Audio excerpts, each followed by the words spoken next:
Hi,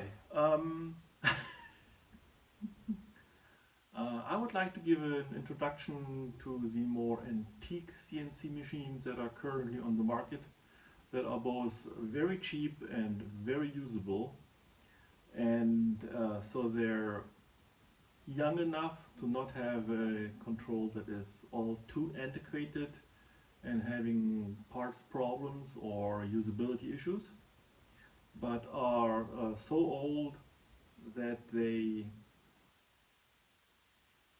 do not have the more modern controls, which makes them way more expensive.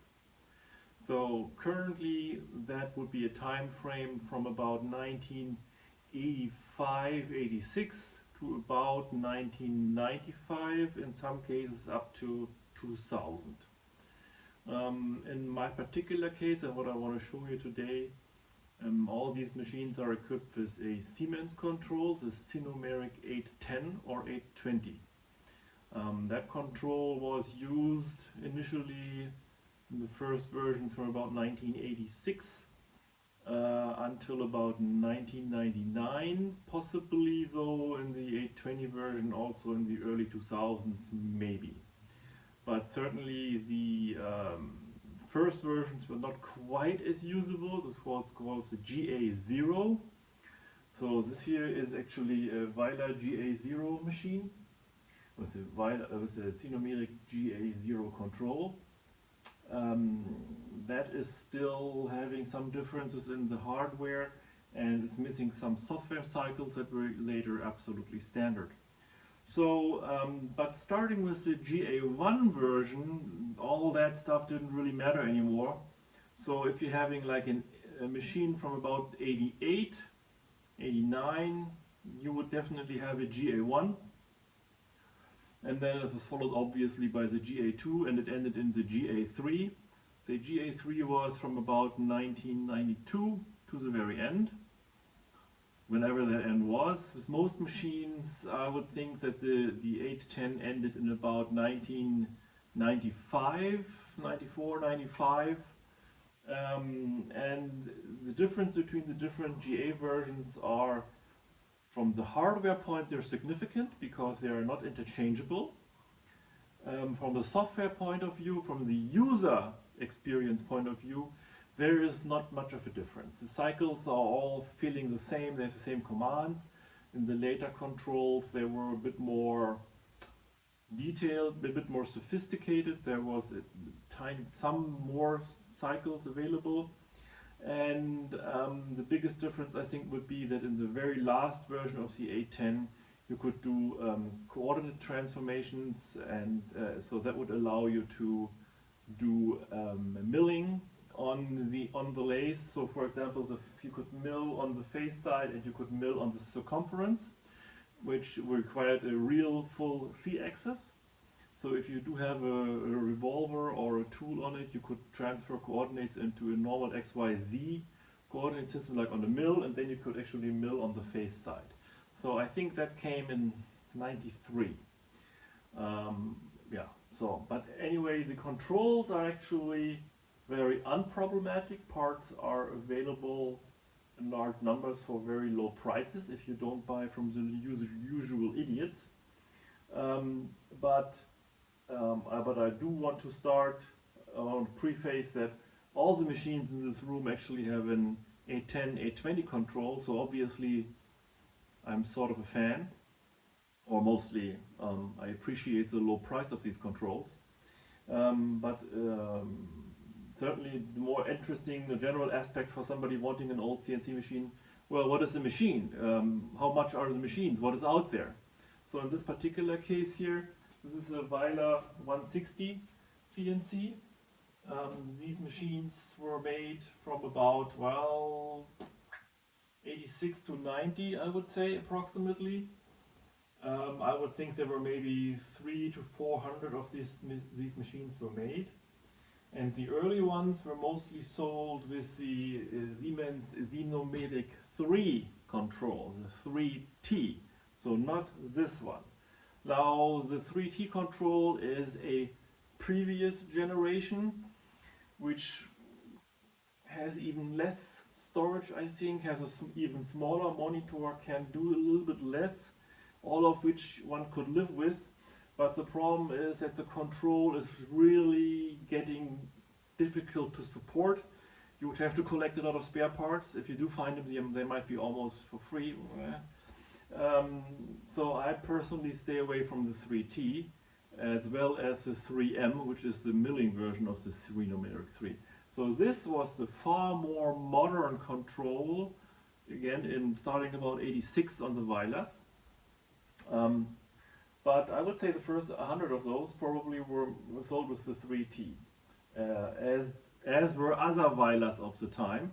And that's a problem right now, because you can find pristine machines in perfect condition, but if they have a numeric 3T control, yeah, I mean, I would prefer not to. But hey, if it works, it can be done, and you would have to really get into it a bit more. Problem is that documentation side is also a bit more difficult on the 3T controls. But the Weiler 160 CNC was the second smallest of the machines that Weiler made at that point in time. There was also the Weiler 120, which I will cover in an upcoming video, hopefully. Then there was this one, the 160, and then there was also a Weiler 200 CNC, which is a significantly bigger machine. That's probably, the 200 is probably more like a 4-ton machine, which has about maybe twice as long. Now, as you can see, the machine setup is basically like a conventional lathe, so it is really what would now be called a cycle lathe. It does have a tailstock, which is very important, and which was an option. Actually, it was a very expensive option. I think it was 5,000 marks in like 1988. You could get this machine with quite a few different controls. So curiously enough, in the offer for this machine, which was sold to Switzerland initially, the machine was offered with a 3T, which was more expensive than the 810. Hard to explain, but certainly was not more expensive hardware with that one. You could also get a Bosch Alpha control and a Philips control, which I have never seen a machine like this with a Philips control, but it's in the books. There were offers were being made, and there was a lot of expensive options you could get this machine with. So even like tape readers and measuring microscopes, and of course all the tooling. Now this particular machine here has a linear tooling system, which was supplied by a company called Goldenbot. They're still in business, but I'm not daring to ask what this stuff costs. So here you have a mounting plate, and this is where the inserts go in, and you could set up all your linear tooling here, which does take away from the center height, so that is a bit of a problem. So it's not for big stuff, or certainly not for big long shafts. Doesn't really affect anything for short pieces. Now, yeah, so the setup is rather conventional. In this case, almost this was an option, but almost all machines came with a pneumatic power chuck from Röhm, which takes some getting used to if you don't have experience with that, because you have to adjust the hall sensors at the end each time you're changing your parts. So that can drive you crazy a little bit initially. You see it's a fairly open design, so all you have is this cover here, which is a nice, very nice large window, so that's good. All the chips and the coolant, they fall down here into this drawer, which you can pull out, and below that is the coolant tank, which is this thing here. The problem with the machine for home shop enthusiasts would be that the electrical cabinet is quite large. It's kind of like a really big ass machine, and then you cannot just put it against the wall because you have all the doors opening. So I guess this machine was intended for an industrial environment, and in the industrial environment, I guess it was assumed that the machine sits in a very large industrial size room, you know, with big walkways, and space would be abundant. That assumption was mostly taken by all machine manufacturers at that time, with some very few exceptions, and I will also show exceptions because I have some Actually too many also in this room here. Now, the Weiler company decided back then that they really want to put their name on everything, and they want to do all their own thing as much as they can, because I guess that's where the money was. So in this case, they just bought the control with the control panel from Siemens. The entire control is in this box, so there is nothing else anywhere. This is the CNC part, the computer part is all in here. You can all remove it like this. Normally from Siemens you could order the integrated control panel, which would be sitting here, and I will also show in a different video what that would normally be looking like. This is the connector here for the data transfer. But then Weiler, this stuff was all done by Weiler. Now they could have also ordered that from Siemens, but they decided not to do that, so they have their own switches here, and they have their own buttons and their own logic, unfortunately. So it is not intuitive. If you try to work on this machine for the first time, you will go crazy and you will want to throw it away. But I think that's in the nature of the entire machinery world. It even got worse, because this thing does not yet have all the Unfallverhütungsvorschriften, the OSHA crap on it. So actually the only thing you can see here is that switch over there, which gets into contact when this is closed, when the cover is closed, and when the cover is closed, the machine can be turned on. So that is easily bridged. On later machines that became way more difficult, and actually it became impossible, because the intent was that the dumbest person shall not be able to kill himself on a machine, and the smartest person shall not be able to disable the equipment. So that was obviously the guidance, and they were actually quite successful with this. Now on this machine there is a complicated startup sequence. Well, not complicated, you have to know what buttons to push in what order. And then when you get stuck, you have to know that there is a reset button here, which is not intuitive either. And if you don't know exactly what you're doing when you start up this machine, certainly the second time you start up the machine, you will run it on the emergency stop switches, either in that direction or this direction. Now, once you've run it on the emergency stop switches, you cannot run it back from those stop switches. You have to manually crank it back. And that is very unusual, and people don't know it, and there's a lot of machines out there where people think it's broken, and it's not broken, it's just on the emergency stop switches. So I'm not sure if that's actually a programming issue, because if you look into the Siemens parameter listings, that is not the way it had to be. And I have other machines where this didn't have to be, but if you are in a certain position, way over at the end, and you want to go to the reference points, then it will run into the emergency stops and you will think the machine is dead. So it's not, it's just the way it's set up. Other than that, I think it's an excellent machine. Here's all the buttons for the pneumatic on-off. Let me try to give a little introduction. Let me turn it on. So, main switch on. As you see, nothing's happening. There is a fan noise in the background. So now I have to start. See, I'm pushing the wrong button again, because actually I have to push this one. And I have to push it for more than a second. And there it is. So the machine has started, sorry, not the machine has started up, the control has started up. That's not yet the machine. The machine I start up here. So I have the loop cycle going, and I have a couple of more fans, and I have fans in the active cabinet starting. But I don't need to push, this is the machine start, I don't have to start the machine to already start working on the control. That's not really a necessity. So the first one has to do, as in most machines, one has to find the reference point.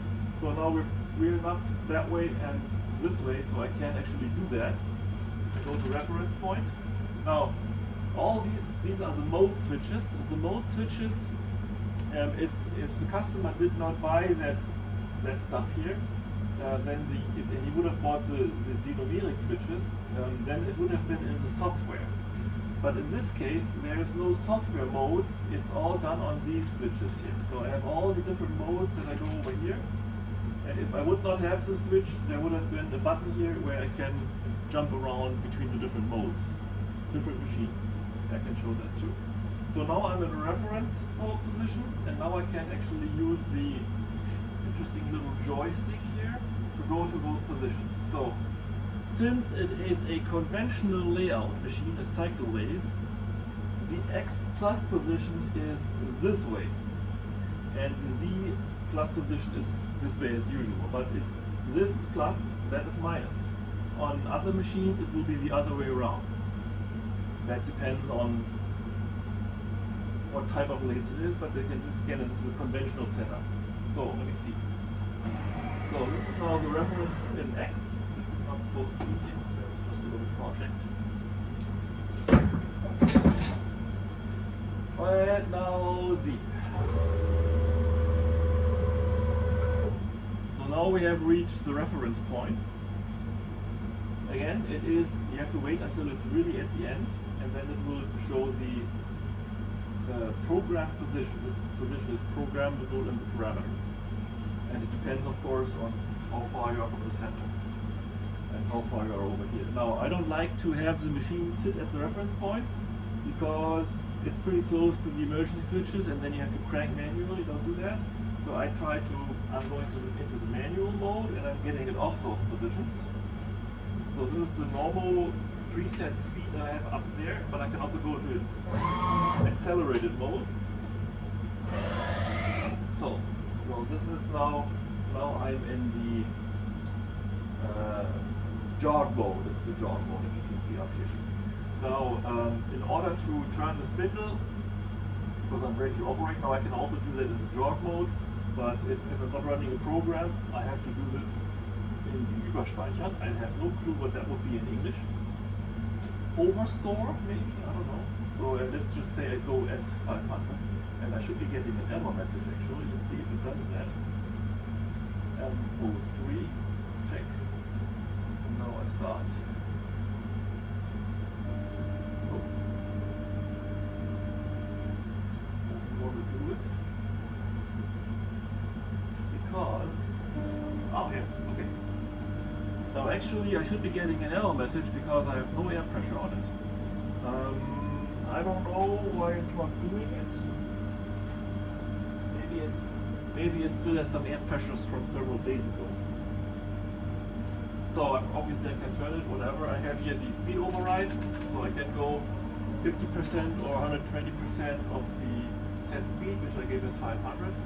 This is the feed. This is the mode, as I've already explained. Now, what does it offer me for programming? Now, it's actually quite easy to write a program and do everything with what's called canned cycles. It takes a little bit of practice to understand what's what, and the documentation from Siemens is, of course, absolutely terrible. I mean, it seems that they didn't really want anybody to know how to do anything because they didn't give any material. They always use one example, which is the most complicated, challenging example they could probably possibly think of, and that is always the example they give for a certain function. So there is zero educational consideration at Siemens for the people that would actually be operating their machines. So now if I want to program, preferably I go into the programming mode here, automatic. In automatic I can, so currently it's 0, so that program exists. Here is parts program overview. So these are all the parts programs that are currently in there. Let me see, I have 1, 2, 3, 4, 5, so 10 isn't done yet. So if I want to create program number 10, I go to edit, I go to program select, I type in 10, I should say choose, and here I'm starting program number 10. Now in program number 10, I can just type it in as I want, or I can get some support. So this is now the support function, and it will ask me, okay, you want set a line number, a G function, a straight line, a circle, you want to make a thread, this is a contour, control, this is a cycle, this is feed, spindle, tool, so special sentence, special function, additional function, program end or sentence end. So, and it starts over again.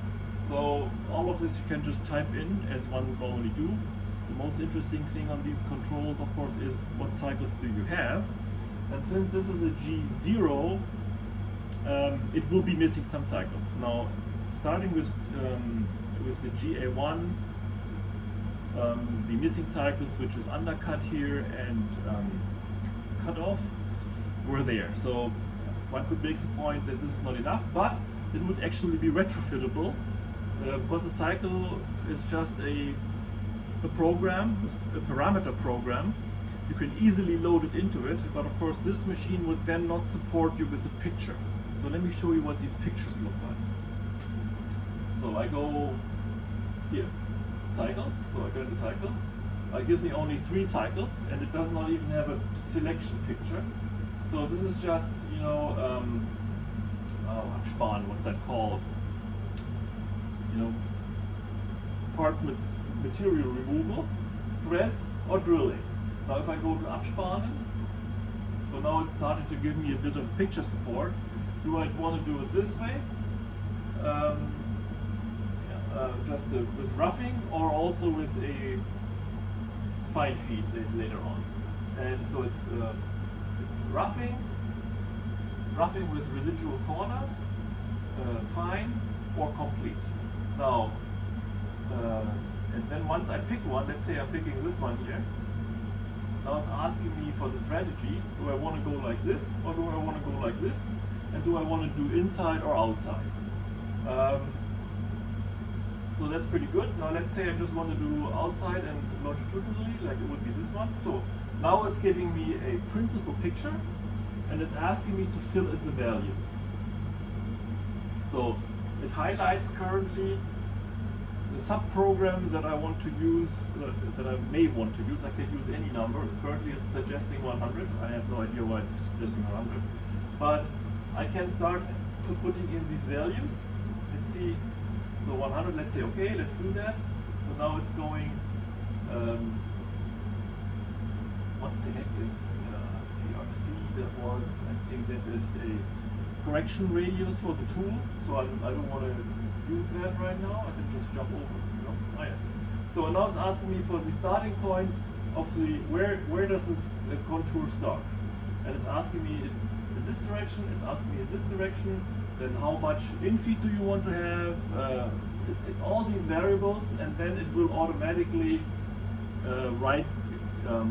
insert all this data into the program and run that cycle with all that data. So this is something that will then actually do all these lines. So if you would have this in a CAD program and using the CAM, you may have 500 lines of code to replicate this. But if you write it in the cycle, it will be 1 line of code, plus a little sub-program that defines the contour, which could just be 2 lines, you know, kind of like this here. Could have like in, 2 lines, and then it automatically gets translated. Now, but again, and this didn't really change much. So even all to the GA3 version, the principle was the same. I think the pictures are a little bit better. But not much, and then there was a little bit more cycle selection, because this here, for example, does not allow for an undercut at the very end. You would have to actually make a separate cycle, and it gets a bit more complicated. And for the cutoff function, you have to program that yourself. Or you take that cycle from a different GA version, which is the same. It will run fine, but it will not support you with a nice picture. So if you run this machine only every 6 months, you will be constantly confused. If you run the machine every day, you don't notice it anymore. It's so unlogical things start to seem very logical once you start using them all the time. Yeah, okay, so this machine here, like I said, was initially sold to a textile machine company in Switzerland. Before it came to me, I've had it for like 10-15 years. I've never had a defect so far, you know, knock on wood. If something goes wrong with the control, that's just, I don't know, 10 minutes of work. If the battery goes bad, you will get a warning not to turn it off, which people then turn off the machine anyway, and then you lose all your data. That's why it's good to have a backup. This machine did have a punch tape with it, which I have also read out, but it also had I think a printout and a floppy disk, and I have saved everything. It's very easy to get all the data out over this via this cable.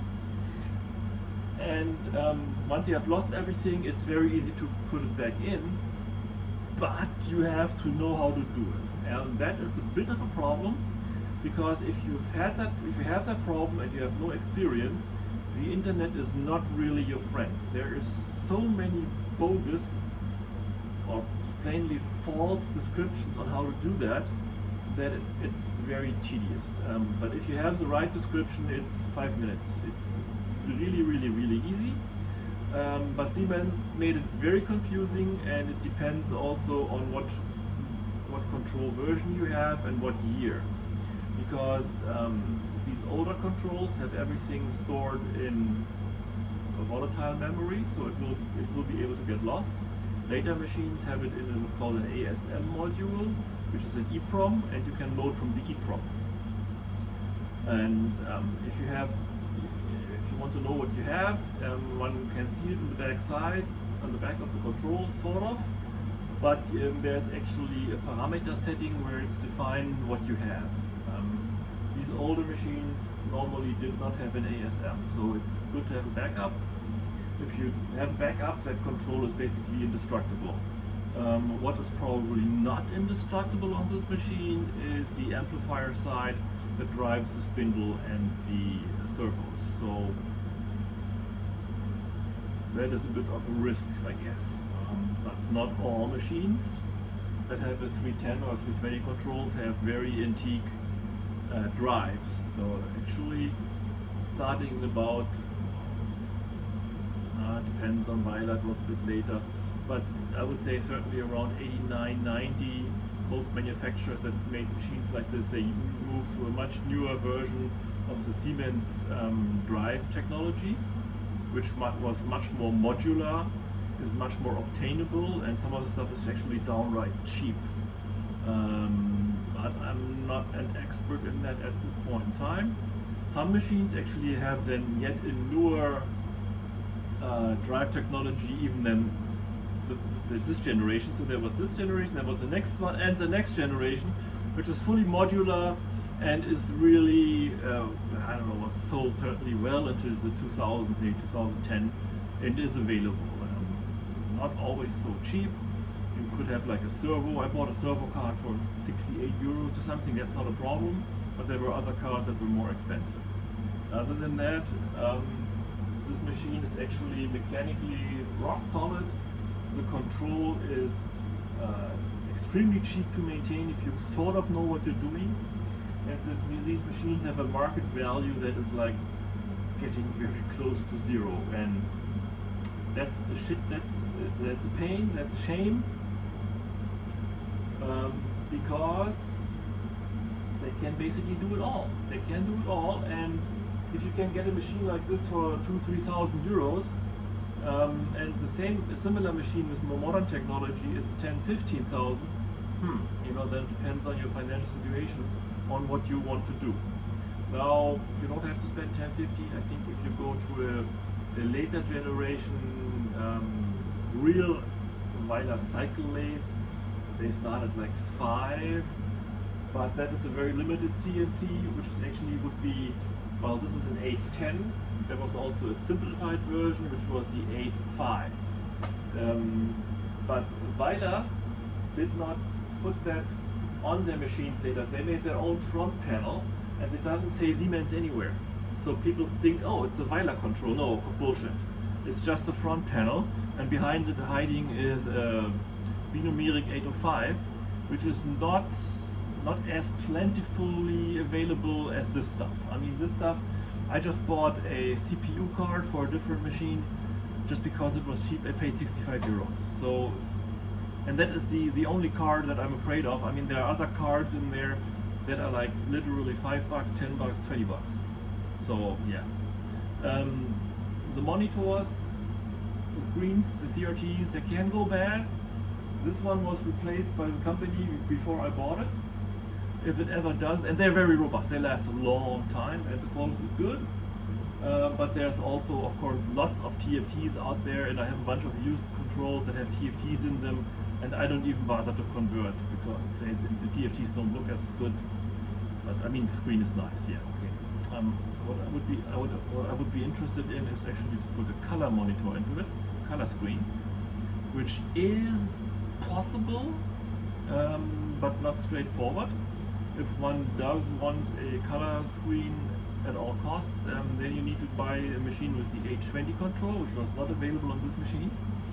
And the 820 control is technically and operationally basically the same as the 810, but it had a much bigger screen and was optionally available with a color monitor, and it has a full ISO keyboard. So this thing is missing characters, it only has the characters it needs for the programming. But even here, in principle, color screen is possible, but I have not quite figured out some details. Yeah, okay, so much for the Weiler 160 CNC. I think it's great. It's green, which is important. And I'm not using it nearly enough, mostly because it doesn't have a revolver, and I like revolvers. So, or in English, it doesn't have a turret. Okay, so much for that. That was the trial run, and it's already too long.